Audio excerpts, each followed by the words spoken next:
pagpapala sa inyong lahat, sapagkat ang bawat isa sa inyo na naririto ay muli bang ginising ng Diyos.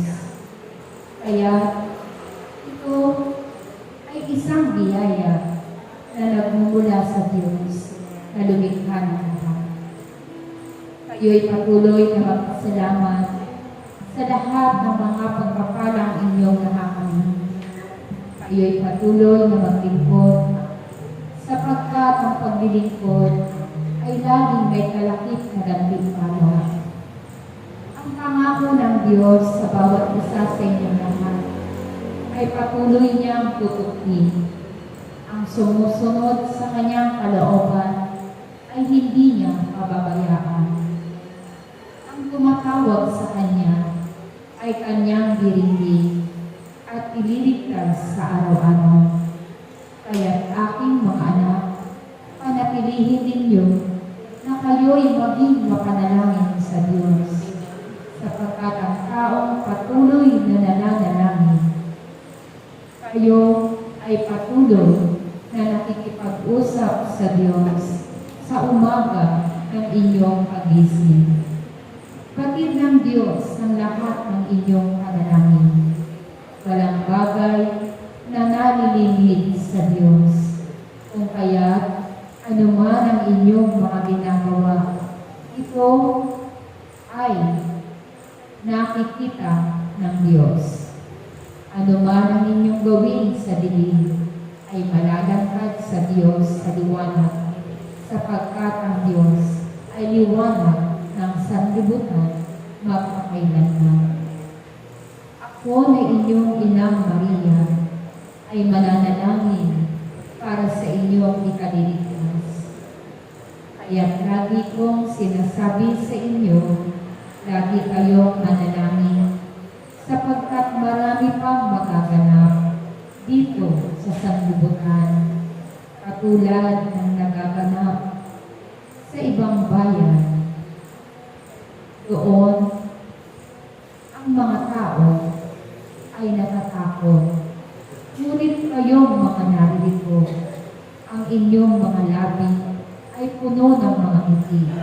Ang inyong isipan ay puno ng kapayapaan, sapagkat kapiling ninyo ang Diyos sa araw-araw. Kaya't aking mga anak, lagi kayong sumunod sa kalooban ng Diyos.